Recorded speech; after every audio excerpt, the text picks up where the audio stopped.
آپ آتے ہیں، راستے صاف بتاتے ہیں کہ آپ آتے ہیں، لوگ محفل کو سجاتے ہیں کہ آپ آتے ہیں۔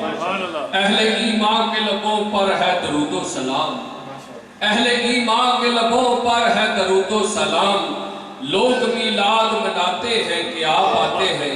چاند تاروں میں نصیر آج بڑی ہلچل ہے، چاند تاروں میں نصیر آج بڑی ہلچل ہے، یہی آثار بتاتے ہیں کہ آپ آتے ہیں۔ اب بارگاہ رسالت میں ہدیہ عقیدت پیش کرنے کے لیے سید عبد المعین شاہ صاحب تشریف لاتے ہیں، جو بارگاہ رسالت میں اپنا نذرانہ عقیدت پیش کرتے ہیں۔ صلی اللہ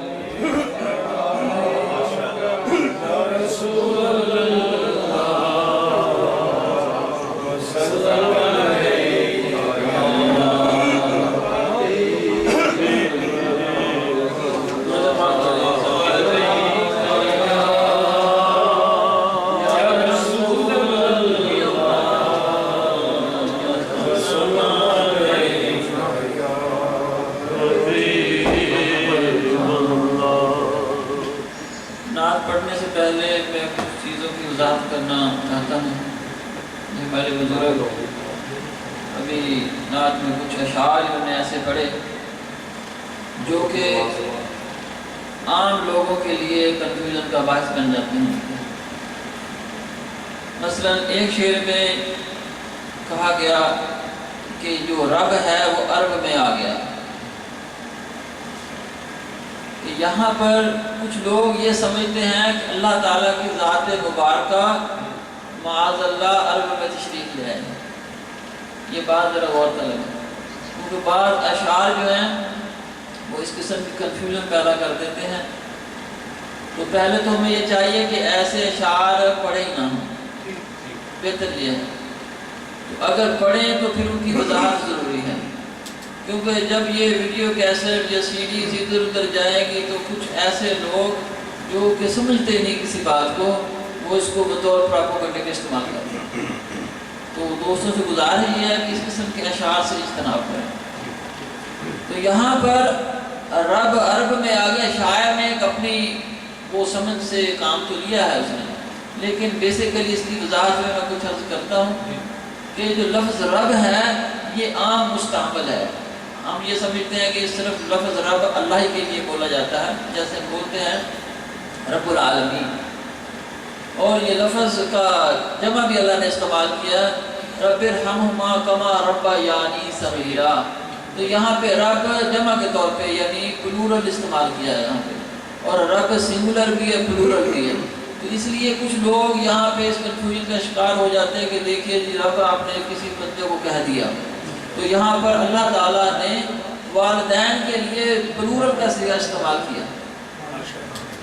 اور اسی طرح سورہ یوسف میں جب حضرت یوسف علیہ السلام سے تعبیر پوچھی گئی ایک خواب کی، تو آپ نے فرمایا تو اپنے رب کو شراب پلائے گا۔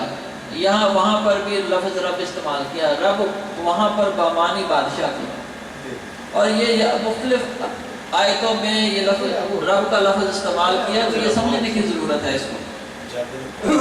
اسی طرح جو ایک اور شعر پڑھا گیا جس میں فرمایا گیا انہوں نے کہ احد جو ہے وہ میم کا نقاب اوڑھ کر آ گیا۔ تو یہاں پر جو احد ہے بحیثیت تخلیق کے ہے کہ اللہ، اب یہ سے مراد یہ نہیں ایک ذات محمد صلی اللہ علیہ وسلم، ایک ذات الہیہ ہے، ان دونوں میں کوئی مماثلت نہیں ہے، ایک خالق ہے اور ایک مخلوق ہے۔ اس بات کو سمجھیں آپ، ایک خالق ہے ایک مخلوق ہے۔ یہ کوئی اگر یہ کہتا ہے کہ احد جو ہے وہ میم کا نقاب اوڑھ کر آ گیا، تو سمجھنے والا یہ سمجھے گا کہ معاذ اللہ اللہ کی ذات جو ہے وہ احمد ہے۔ احمد کون ہے؟ حضرت محمد صلی اللہ علیہ وسلم۔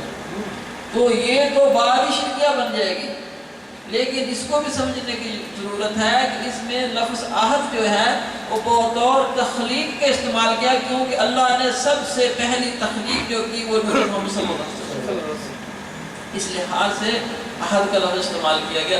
لیکن اس بات سے بھی اجتناب کرنے کی ضرورت ہے، کچھ لوگ اس بات سے بھی کنفیوژن کا شکار ہو جاتے ہیں۔